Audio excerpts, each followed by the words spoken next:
سألت واحد صاحبي قبل كده، قلت له هو ايه اكتر حاجة نفسك تتعلمها عن الفريلانس ولكن مش لاقي حد يعلمها لك؟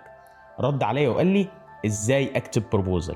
وعشان كده انا بعمل لك الفيديو ده النهارده وهعلمك ازاي تكتب بروبوزل يشد الكلاينت. فاشترك في القناة لو لسه ما اشتركتش، ويلا بينا.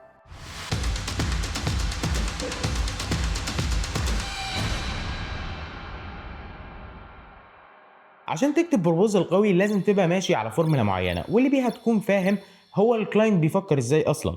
وانا بعد خبره اكتر من 4 سنين والشغل مع اكتر من 50 كلاينت وصلت للفورمولا اللي تقدر بيها تشد الكلاينت. وعشان اسهلها عليك انا هختصر لك الفورمولا كلها في 5 خطوات فقط، ويلا بينا. الخطوه الاولى الهوك، وده اهم واول سطر انت بتكتبه في البروبوزل بتاعك، واللي بيكون عباره عن البين او المشكله بتاعت الكلاينت، والخدمه او المهاره بتاعتك هتحل له المشكله دي. تعال اديك مثال سريع.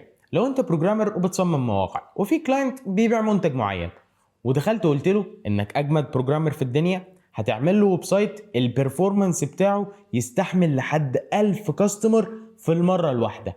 هنا الكلاينت مش هيهتم اصلا ومش هيشوفك اصلا. طيب ليه؟ عشان الكلاينت مش مهتم يعرف قد ايه انت جامد، هو عايز يعرف انت هتحل انهي مشكله عنده. يعني الويب سايت اللي انت هتعمله ده هل هيزود عنده المبيعات، ولا هيديله تقارير شهريه تساعده في الماليات، ولا هيحل ايه بالظبط؟ انت كفريلانسر لازم تفهم ان الكلاينت ده بني ادم عادي بيفهم لغه الارقام، بس الارقام بتاعته هو مش بتاعتك انت. يعني ايه الكلام ده؟ يعني الكلاينت يفهم زياده مبيعات، تحسين تجربة مستخدم، طلبات أكتر، وهكذا. يعني ببساطة الكلاينت محتاج يسمع منك إجابة لسؤال واحد بس، وهو أنت هتفيدني بإيه؟ تعال أديك مثال سريع يلخص ويوضح لك كل اللي فات. لو أنت بروجرامر وبتصمم مواقع وعندك كلاينت بيبيع منتج معين عن طريق السوشيال ميديا بتاعته فقط، ابعت له وقول له أنا لاحظت إن عندك منتج قوي جدا، وانا اقدر اساعد حضرتك انك تزود عدد مبيعات المنتج بتاعك اضعاف، وده عن طريق اني اعمل لك ويب سايت ينظم لك المبيعات ويساعدك في انك تدخل مبيعات اكتر. فلازم تحط مجهود كبير جدا في الهوك، لانه هو ده اللي هيخلي الكلاينت بنسبة 99% يفتح البروبوزل بتاعك ويشوفك. الخطوة التانية Who are you؟ انت مين؟ بعد ما كتبت هوك البروبوزل بتاعك وخليت الكلاينت يفتح المسج او البروبوزل بتاعك، لازم تقول له انت مين وبتعمل ايه في سطر واحد بس. بلاش تفاصيل كتير، بلاش انت خريج ايه، عندك كام سنة، بتحب ايه وبتكره ايه. لا، اكتفي بالثلاث معلومات دول: انت مين، بتعمل ايه، خبرتك قد ايه. يعني مثلا انا مكارس فكري، بعمل اديتنج للشورت واللونج كونتنت، وعندي خبرة أكتر من 4 سنين. وبالمناسبة الفيديو ده برعاية فلولانسر سيستم، وده سيستم مجاني بالكامل بيساعدك كفريلانسر تنظم كل حاجة ليها علاقة بالشغل بتاعك، وكمان بيعلمك ازاي تكتب بروبوزل يشد الكلاينت. تقدر تحمله من تحت في الديسكريبشن، وكمان تقدر تحجز استشارتك الشخصية لو عندك أي مشكلة في الفريلانس، سواء مش عارف تبدأ منين أو حتى بالفعل بدأت ولكن مش عارف تزود دخلك. تقدر تحجز استشارتك دلوقتي 1 وإن شاء الله أقدر أحل المشكلة بتاعتك. ويلا بينا على الخطوه الثالثه. الخطوه الثالثه حل المشكله. انت هنا بتقول للكلاينت انت ازاي هتساعده وتحل له المشكله بتاعته، وايه الخطوات اللي هتشتغل عليها عشان تحقق الهدف بتاعه. يعني مثلا انت بروجرامر وعندك كلاينت بيبيع منتج معين، قول له انا هعمل لحضرتك ويب سايت يسهل على الكاستمر عمليه الشراء، وده هيتحقق عن طريق الثلاث حاجات دول. اول حاجه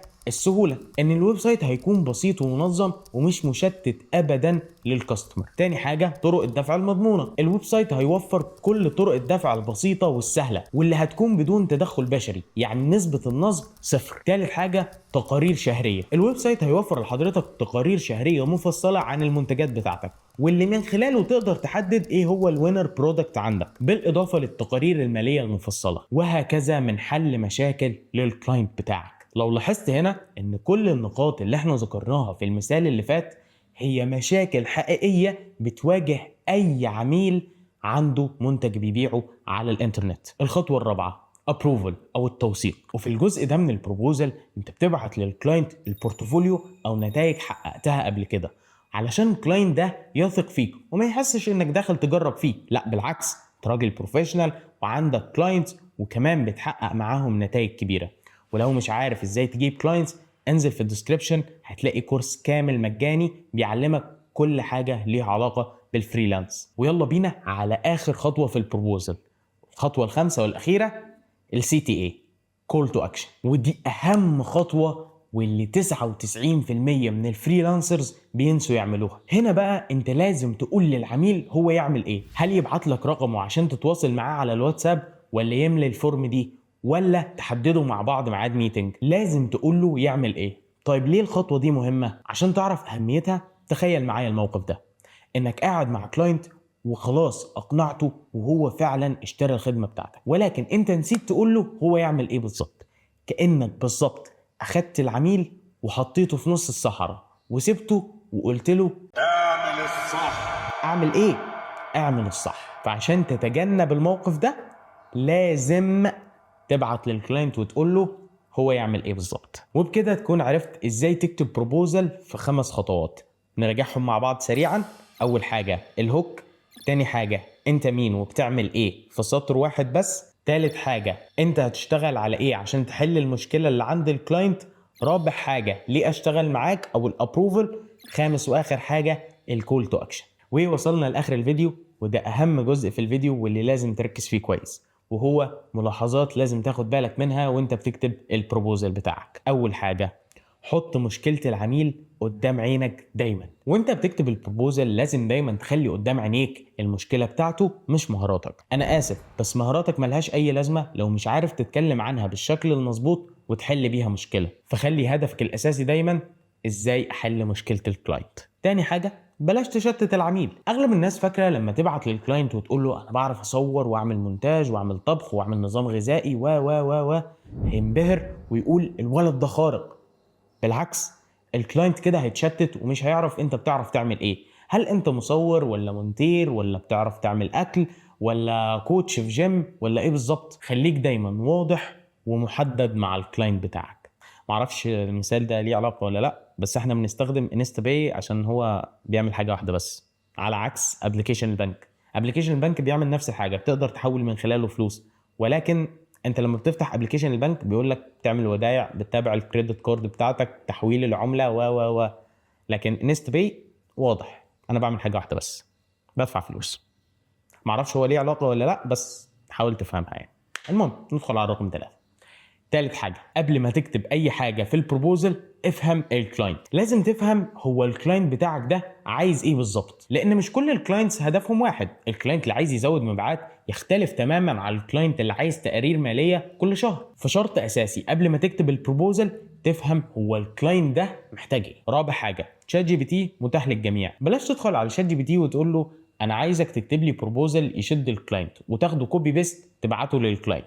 انت كده بقيت زيك زي 1000 غيرك، وسبحان الله كلهم بيقولوا مفيش شغل. لا يا صديقي، في شغل، ولكن انت اللي مش عايز تتعب وتحط افورت زيادة في انك تكتب بروبوزل قوي. خلي الاي اي يساعدك اوكي، ولكن ما يشتغلش بدالك، لان الاي اي مهما وصل مش هيبقى زي العنصر البشري.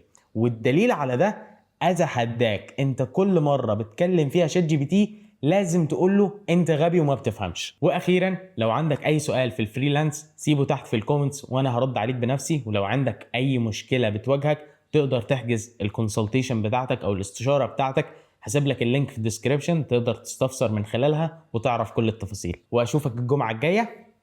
سلام.